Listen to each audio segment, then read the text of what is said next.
His name is... It's John Bunday.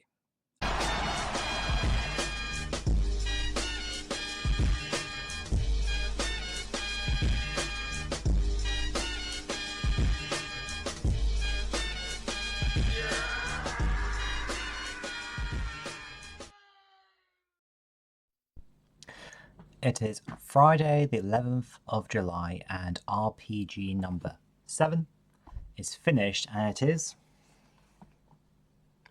The Last Story on the Nintendo Wii.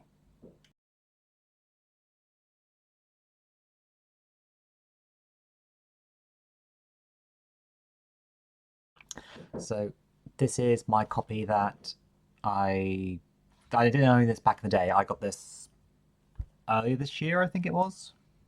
Late last year? No, earlier this year, I think. Either way, so yeah, so I know this was part of, like, was it Project Dreamfall? Was that the name? Where to bring 3 RPGs from Japan over for the Wii, which weren't going to be otherwise. Pandora's Tower, which I played last year, this one, and Xenoblade Chronicles. Is that it? Well, that series. Anyway, so I've got these two. I haven't got Xenoblade. I'm not sure if I want to play that one. Either way, let's talk about this game.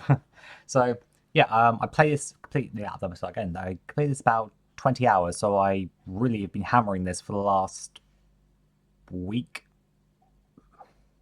Yeah, have I completed in a week? Maybe so.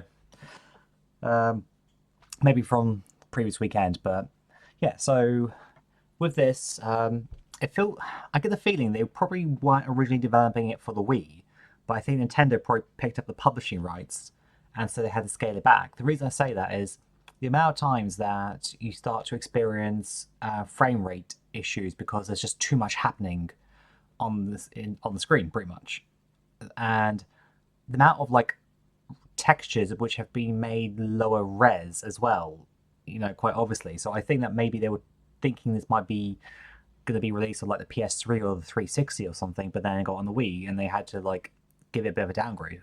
But that's what I think, how I feel. Maybe I'm wrong. It was always intended to have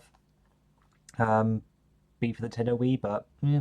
I mean, the other thing as well is that there are no motion controls. Like even Pandora's Tower had motion control as part of its gameplay. This doesn't. You need to use either like the nunchuck slash the analog controller, sorry, the Wii remote and the nunchuck controller. You have to use those two, or use the Pro. So, but there's nothing to do with motion. So the other thing I wonder is why has this not been ported to like the Switch, or I guess that was Switch 2? Because they could just do a remaster. Because they don't have to worry about making it work because of motion controls or anything like that. It just seems a bit odd to me, but who knows? Maybe Miss Walker will bring it back at some point because it deserves to have a wider recognition. It's an enjoyable game. It, in my opinion, it does not beat Lost Odyssey, which I completed as my fall RPG last year. It's not as epic as that. That to me is still Miss Walker's magnum opus. This is still very enjoyable. So in this game, you play as a like lead of not a lead, you're second in command of a band of mercenaries with plans of greater things in their lives. And this style gameplay is not turn-based like Lost Odyssey. This is real-time action. So there's no random encounters or anything. You see the enemies come up and then you fight them. So usually you'll have like teammates with you, and you have the ability to kind of instruct them, as in like they might have like special moves which you can say do this. You can't tell them like, oh, deliberately attack that unless it's with a special move. The AI kind of controls all that. I don't know if this is again part of. I don't think it's a problem with my Wiimote, and I don't know if this is a problem because of, like I said, like where the frame rate starts to drop. But there are times when either I try to use the button to activate the commands, which is like the up on the D-pad, or if I'm trying to activate one of mine, like a special move called Gale, where you have to hold down the A button, and I'm doing these things, and the game just doesn't respond, and it's just like I leave myself over to attack, and it's just like motherfucking. So I don't know if that's just because of the game just struggling to keep up with everything or not, but yeah. So yeah, the game is split up into chapters. There's 44 of them. You don't need to do all of them. There are some like optional ones that you have to go and find. I think pretty much they're worth doing. Some of them I think actually affect cutscenes that you see later on or how cutscenes play out. So definitely worth doing. But like I say, about 20 hours, and if you're in a Wii, honestly, play this. Like even if you're not necessarily into RPGs, I think you should give this a try because it's so action orientated.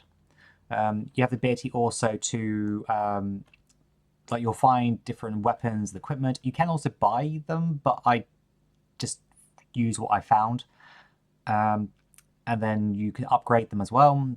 Be careful what you upgrade. I mean, like, I tried to stick with the things I was using, and then if I found something that better or looked like it could be better, then I would start upgrading that. But some raw materials that you need might be difficult to find.